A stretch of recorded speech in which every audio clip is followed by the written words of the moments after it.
ನಮ್ಮ ಉತ್ತರ ಕರ್ನಾಟಕ ಸೈಡು ಈ ಥರ ರೆಸಿಪಿ ಮಾಡೋದ್ರಲ್ಲಿ ಎತ್ತಿದ ಕೈ. ಯಾವ ರೆಸಿಪಿ ಅದಂತಂದರೆ, ಈ ನಾಗರ ಪಂಚಮಿ ಹಬ್ಬಕ್ಕೆ ಎಲ್ಲರೂ ಮನೆಯಲ್ಲಿ ಮಾಡ್ಬೋದಂತ ಹಳ್ಳಿ ತುಂಡಿ. ಇದನ್ನು ಯಾವ ರೀತಿ ಮಾಡೋದು ಅಂತ ಹೇಳ್ತೀನಿ. ಎಲ್ರಿಗೂ ನಮಸ್ಕಾರ. ಎಲ್ಲರೂ ಹೇಗಿದ್ದೀರಾ? ಎಲ್ಲರೂ ಚೆನ್ನಾಗಿದ್ದೀರಾ ಅಂದ್ಕೊತೀನಿ. ನಾನಿಲ್ಲಿ 1 ಕಪ್ ಆಗೋಷ್ಟು ಗೋಧಿ, 1 ಕಪ್ ಆಗೋಷ್ಟು ಪುಟಾಣಿ ತೊಗೊಂಡಿದ್ದೀನಿ. ಅದನ್ನು ಕೂಡ ಸ್ವಲ್ಪ ಫ್ರೈ ಮಾಡಬೇಕು. ಫ್ರೈ ಮಾಡಿಕೊಂಡು ಈ ಗೋಧಿ ಆಗಲಿ ಮತ್ತು ಈ ಪುಟಾಣಿ ಆಗಲಿ ಚೆನ್ನಾಗಿ ಹುರ್ಕೋಬೇಕು. ಅದು ಯಾವ ಥರ ಅಂದರೆ, ಗೋಧಿ ಎಲ್ಲ ಸ್ವಲ್ಪ ಹುರಿದಾದ್ಮೇಲೆ ದಪ್ಪ ದಪ್ಪ ಕಾಳು ಬರುತ್ತೆ, ಆ ಥರ ಹುರಿಬೇಕು.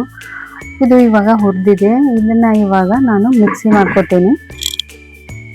ಮಿಕ್ಸಿ ಮಾಡಿಕೊಂಡು ಇದಕ್ಕೆ ಒಂದು 2-3 ಏಲಕ್ಕಿ ಹಾಕ್ತೇನೆ. ಅದನ್ನು ಕೂಡ ಇವಾಗ ನಾನು ಇಲ್ಲಿ ಹಿಟ್ಟನ್ನ ಸಾನಿಸ್ತಾ ಇದ್ದೇನೆ, ಅಂದರೆ ಜರಡಿ ಹಿಡಿತಾ ಇದ್ದೇನೆ. ಈ ಗೋಧಿ ಎಲ್ಲ ಹುರಿದಿರ್ತೀವಲ್ವ, ಅದರದ್ದು ತೌಡು ಬರುತ್ತೆ. ಅದಕ್ಕೋಸ್ಕರ ಇದನ್ನು ಕಂಪಲ್ಸರಿ ಜರಡಿ ಹಿಡಿಲೇಬೇಕು. ಜರಡಿ ಫುಲ್ಲೆಲ್ಲ ಸಾನಿಸ್ಕೊಂಡಾದಮೇಲೆ ಇವಾಗ ಒಂದು ದೊಡ್ಡ ಕಪ್ ಆಗುವಷ್ಟು ನಾನು ಬೆಲ್ಲನ ಜಜ್ಕೊಂಡು ಅದನ್ನು ಕೂಡ ಇಲ್ಲೇ ಪಾಕ ಮಾಡಲಿಕ್ಕೆ ಇಟ್ಟಿದ್ದೀನಿ. ನೋಡಿ, ನೀವು ಹಿಟ್ಟು ಈ ಥರ ಬಂತು ನಮ್ಗೆ. ಇವಾಗ ಅಳ್ಳಿಟ್ಟಿನ ಹಿಟ್ಟು ಇವಾಗ ಒಂದು 1 ಕಪ್ ಆಗೋಷ್ಟು ಬೆಲ್ಲನ ಇಲ್ಲಿ ಜಜ್ಕೊಂಡು ನಾನು ಆಲ್ರೆಡಿ ಇವಾಗ ಪಾಕ ಮಾಡೋಕ್ಕೆ ಇಟ್ಟಿದ್ದೀನಿ. ಅವರು ಒಂದೆಳೆ ಪಾಕ ಅಂತಾರೆ, ಒಬ್ಬರು ಪಾಕನ ಇಳು ತಗೋರಿ ಅಂತ ಹೇಳ್ತಾರೆ. ಬಟ್ ಆ ಥರ ಏನಿಲ್ಲ. ಪಾಕ ನೋಡಿದರೆ ಒಂದು ಎಳೆ ಸ್ವಲ್ಪ ಬಂದರೆ ಸಾಕು, ಅದೇನು ದಪ್ಪ ಎಳೆ ಬರಬೇಕು ಆ ಥರ ಏನಿಲ್ಲ. ಸೊ ನಾವಿಲ್ಲಿ ಇವಾಗ ನೋಡ್ಬೋದು ನೀವು, ಬೆಲ್ಲ ಎಲ್ಲ ಫುಲ್ ಕುದಿತಾನೆ ಇದೆ.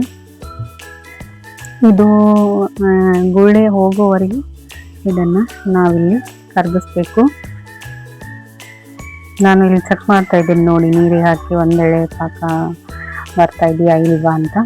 ನಾನಿಲ್ಲಿ ಇವಾಗ ಇದು ಇಷ್ಟಿದ್ರೆ ಸಾಕು, ಜಾಸ್ತಿ ತಗೊಳ್ಳೋದೇನು ಬೇಡ. ಈ ಬೆಲ್ಲ ಪಾಕ ಮಾಡಿದಾದಮೇಲೆ ಇದನ್ನು ಕೂಡ ಸೋಸ್ಕೋಬೇಕು. ಇದನ್ನು ಹಾಗೆ ಹಾಕೋ ಹಾಗಿಲ್ಲ, ಯಾಕಂದರೆ ಬೆಲ್ಲದಲ್ಲಿ ಕಸರು ಸ್ವಲ್ಪ ಹೊಲಸು ಇದ್ದರೆ ಈ ಸಾನಿಗೆಯಲ್ಲೇ ಬರುತ್ತೆ ಅಂತ. ಇವಾಗ ಬೆಲ್ಲ ಯಾರೆಲ್ಲ ಫಸ್ಟ್ ಟೈಮ್ ಉಂಡೆ ಮಾಡ್ತಾ ಇರ್ತೀರೋ, ಅವ್ರು ಲಾಡು ಮಾಡ್ತಾ ಇರ್ತೀರೋ, ಈ ಥರ ಮಾಡ್ಲಿಕ್ಕೆ ಕಲಿತ್ರೆ ಈಸಿಯಾಗಿ ಬರುತ್ತೆ. ಸೊ ನಾನಿಲ್ಲಿ ಇದನ್ನು ಮಿಕ್ಸ್ ಮಾಡ್ತಾ ಇವಾಗ ನೋಡ್ಬೋದು ನೀವು, ಸ್ವಲ್ಪನೇ ಪಾಕ ಹಾಕಿ ನಾನು ಮಿಕ್ಸ್ ಮಾಡ್ತಾ ಇದ್ದೀನಿ. ಅಂದರೆ ಪೂರ್ತಿ ಎಲ್ಲ ಒಮ್ಮಗಿಗೆ ಹಾಕಿದರೆ ಅದು ಲಾಡು ಆಗೋದಿಲ್ಲ, ಮತ್ತು ಅಳ್ಕಾಯ್ತು ಅದು ಇದು ಅಂತ ಅನಿಸುತ್ತೆ.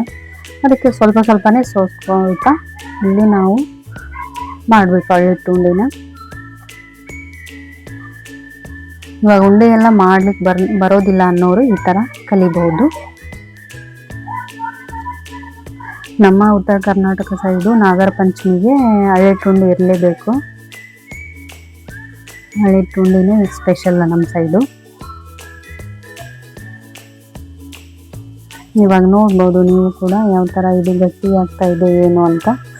ಇವಾಗ ಈ ಥರ ಕಲಿಸ್ತಾನೆ ಇರ್ತೀವಲ್ವ ಹಿಟ್ಟು ಹಾಕಿ, ಆವಾಗ ಇದು ಸ್ವಲ್ಪ ಆರುತ್ತೆ, ಹಿಟ್ಟು ಬಿಸಿ ಇರುತ್ತೆ, ಆದರೂ ಸ್ವಲ್ಪ ಕಡಿಮೆ ಇರುತ್ತೆ. ಹಾಗಾಗಿ ನಾವು ಇಷ್ಟ ಆದಮೇಲೆ ಇದನ್ನು ಕೈಲೇ ಒಂದೊಂದೇ ಲಾಡು ಕಟ್ತಾ ಹೋಗ್ತೀವಿ. ನೀವು ಕೂಡ ಇಲ್ಲಿ ನೋಡ್ಬೋದು. ಒಬ್ಬರು ಇಲ್ಲ ಸ್ವಲ್ಪ ನೀರು ಹಾಕಿ ಇದನ್ನು ಮಾಡ್ಕೋಬೋದು ಅಂತ ಹೇಳ್ತಾರೆ, ಬಟ್ ನಾನಲ್ಲಿ ಈ ಥರ ಏನು ಮಾಡಿಲ್ಲ. ನಾನಿಲ್ಲಿ ಏನು ಮಾಡಿದ್ದೀನಂದರೆ, ಇದನ್ನೇ ಪಾಕ ಹಾಕ್ತಾನೆ ಒಂದೊಂದೇ ಉಂಡೆ ಕಟ್ತಾ ಹೋಗ್ತಾ ಇದ್ದೀನಿ. ನೀವು ಇಲ್ಲಿ ನೋಡ್ಬೋದು ಯಾವ ಥರ ಏನು ಅಂತ. ಫುಲ್ ಗಟ್ಟಿನೂ ಇರಬಾರ್ದು, ಫುಲ್ ಅಳ್ಕನೂ ಇರಬಾರ್ದು, ಆ ಥರ ಪಾಕ ಹಾಕ್ತಾ ಹೋಗಿ. ನಿಮಗೆ ಅದು ನೋಡಿದರೆ ಗೊತ್ತಾಗ್ಬಿಡುತ್ತೆ. ಇನ್ನೊಂದೇನೆಂದರೆ, ಅದು ಗೋಧಿ ಪುಟಾಣಿ ಎಲ್ಲ ಹುರಿದಿರ್ತೀವಲ್ವ, ಮತ್ತು ಏಲಕ್ಕಿ ಹಾಕಿರ್ತೀವಿ, ಅದಕ್ಕೋಸ್ಕರ ಅದೆಲ್ಲ ಒಂಥರ ಸ್ಮೆಲ್ ಘಮ ತುಂಬ ಚೆನ್ನಾಗಿ ಬರ್ತಾ ಇದೆ. ನಮ್ಮ ನಾಗರ ಪಂಚಮಿ ಲಾಡು ಇವಾಗ ರೆಡಿ ಆಗ್ತಾ ಇದೆ. ಯಾರೆಲ್ಲ ನಾಗರ ಪಂಚಮಿಗೆ ಲಾಡು ಮಾಡಿದ್ದೀರಾ ನನಗೆ ಕಮೆಂಟ್ ಹಾಕಿ. ಹಿಂದಿನ ವಿಡಿಯೋಗೆ ಒಳ್ಳೆ ಕಮೆಂಟ್ ಮಾಡ್ತಾ ಇದ್ದೀರಾ. ಥ್ಯಾಂಕ್ ಯು ಸೋ ಮಚ್ ಎಲ್ರಿಗೂ. ಇದೇ ಥರ ಮತ್ತೆ ಹೊಸ ರೆಸಿಪಿಯೊಂದಿಗೆ ಮತ್ತೆ ನಿಮ್ಮ ಜೊತೆ ಬರ್ತೇನೆ. ಮತ್ತು ಇದೇ ಥರ ಲೈಕ್ ಮಾಡಿ, ಶೇರ್ ಮಾಡಿ, ಸಬ್ಸ್ಕ್ರೈಬ್ ಮಾಡ್ಕೊಳ್ಳಿ. ಇಲ್ಲಿ ನೋಡ್ಬೋದು ಯಾವ ಥರ ನಾನು ರೆಡಿ ಮಾಡ್ತಾ ಇದ್ದೀನಿ ಉಂಡೆ ಅಂತ. ಸೊ ನಮ್ಮ ಅಳ್ಳಿಟ್ಟು ಉಂಡಿ ರೆಡಿ ಆಯಿತು. ಯಾರಿಗೆಲ್ಲ ಈ ರೆಸಿಪಿ ಇಷ್ಟ ಆಗುತ್ತೆ ಲೈಕ್ ಮಾಡಿ, ಶೇರ್ ಮಾಡಿ, ಸಬ್ಸ್ಕ್ರೈಬ್ ಮಾಡ್ಕೊಳ್ಳಿ. ಇದೇ ಥರ ಹೊಸ ಹೊಸ ರೆಸಿಪಿಗೆ ನಮ್ಮ ಚಾನಲನ್ನು ಚೆಕ್ ಮಾಡಿ. ಹಾಗೆ ಎಲ್ರಿಗೂ ಇಷ್ಟವಾಗುವಂಥ ಲಾಡು ಇದು ಅಳ್ಳಿಟ್ಟು ಉಂಡಿ. ಸೊ ಯಾರಿಗೆಲ್ಲ ಈ ರೆಸಿಪಿ ಇಷ್ಟ ಆಗುತ್ತೆ ಲೈಕ್ ಮಾಡಿ, ಶೇರ್ ಮಾಡಿ, ಸಬ್ಸ್ಕ್ರೈಬ್ ಮಾಡ್ಕೊಳ್ಳಿ. ಮತ್ತೆ ಹೊಸ ರೆಸಿಪಿಯೊಂದಿಗೆ ಮತ್ತೆ ಬರ್ತೇನೆ. Thank you for watching.